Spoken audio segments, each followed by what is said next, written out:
Okay, good people of YouTube, here's the idea. You got this plate here. This is the mounting plate for the engine. Normally it has 4 bolts in the top here, 2 those long ones I added, and then these 2 holes next to it, and they go in with just like a 1/2 inch equivalent metric bolt right here into the back of the plate.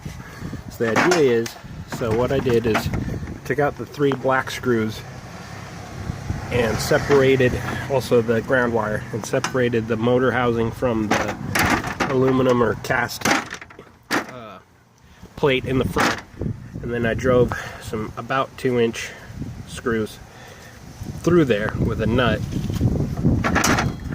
and then that will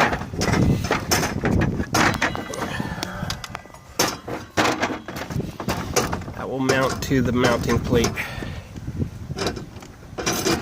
here, and then I'll put a little bit shorter screws through the other one. So theoretically what will happen is I'll be able to adjust the angle of the blade accordingly. Don't know if it'll work. We'll find out. So here we have the bolts in there, and then we're going to put, to keep it all straight, we're going to put a nut in between there too, and these will be our adjustment points, and then run the other bolt through the top here. For that we got a approximately 1.5 inch nut, and go ahead and put your put your nut and your lock washer on there before you thread it through. Don't forget to put your second nut on the inside there. Okay, on second thought, put your bolt,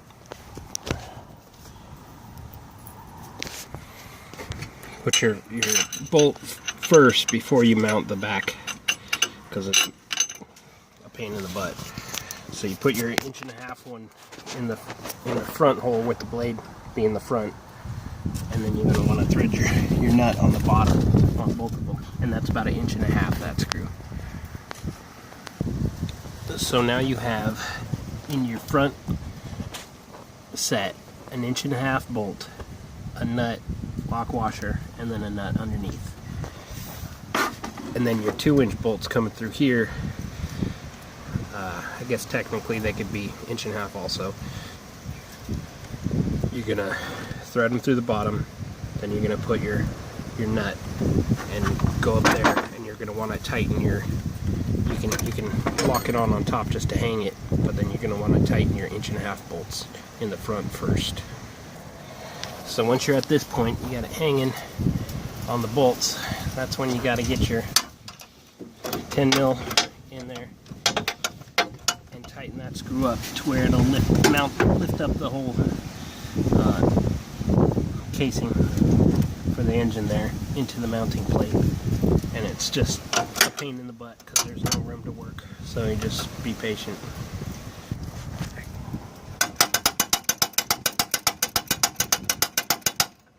That's about all the room you have. Hold your nut from or your socket from behind, keep it from back spinning, and then just keep smacking on it. And you want to make sure you keep these underneath nuts loose as you tighten up until you get down as far as they will go. So these bolts are not going to go all the way down flush on top. They're going to stick out on top a little bit. It'll be about like this. So just bear in mind that you kind of got to go back and forth and tighten them back and forth until you get to the top. So now that front bolt is down as far as it'll go.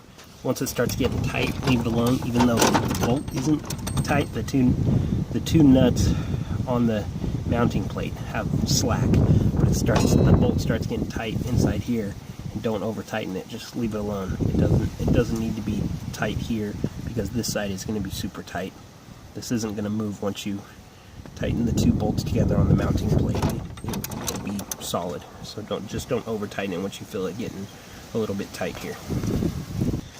Okay, now that you got those down as far as they'll go, you want to lower the lower nuts down to where they're touching the plate on the engine, and you just kind of finger tighten it, or you can tighten it with your, it doesn't matter, because you're going to tighten the top up to it, so as long as they're kind of tight against this, it's going to be okay. Then you tighten your nuts on top, and see, this is where you get your alignment. Now if it needs to go back further this way, you're going to have to change the alignment of these underneath nuts, which would be a little bit of a pain, but compared to changing these ones, but I think you'll be okay. Well, at least mine is out of alignment towards this direction, so that's good for me. So then I can go ahead and tighten down that front set to where they're solid, and then all my alignment will be in here. But you get the idea. Okay, and that's it. Now that these ones here are cranked down real tight, now it's pretty solid on that base already, and all my micro adjustment comes from setting these. So I'll be able to tilt it this way and that.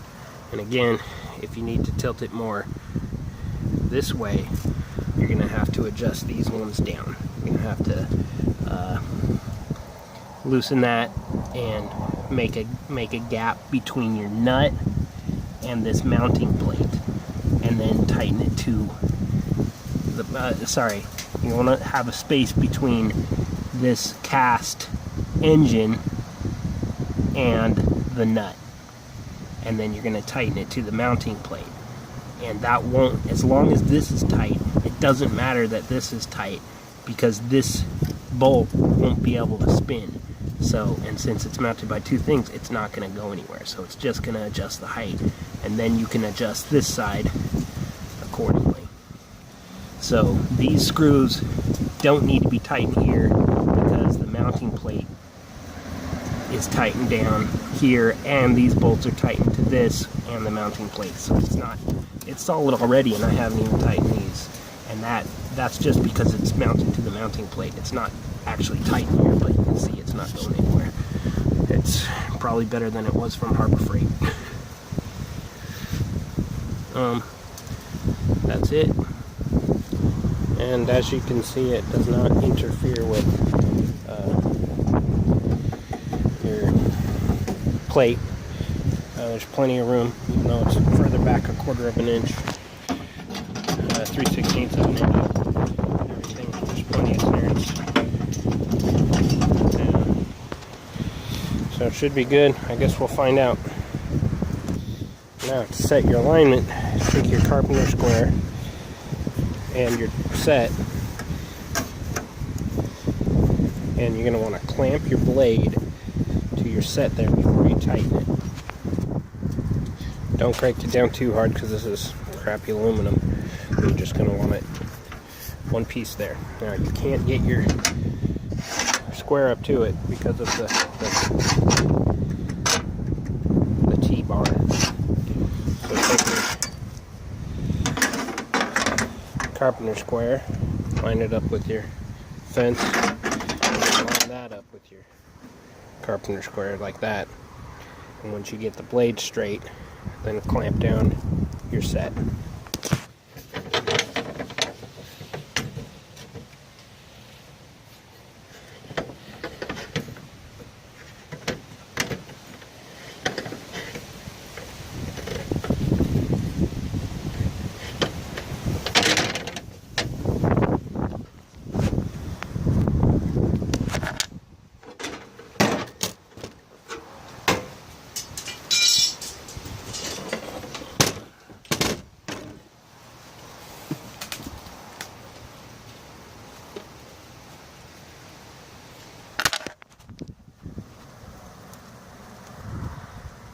So as you can see, I was loose in here,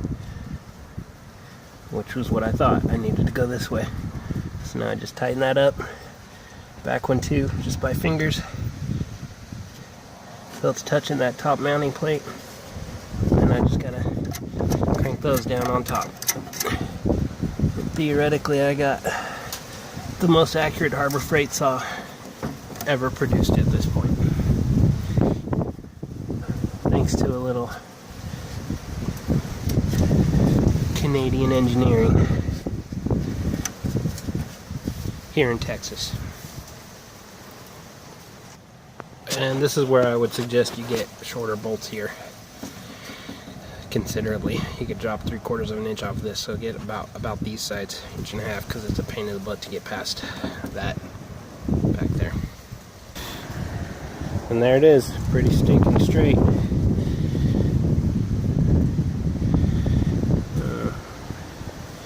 Good enough for a Harbor Freight saw, better than it was. It was off by a good 1/8 of an inch in the back. So, pretty dead on. Thanks for watching. Thumbs up and subscribe.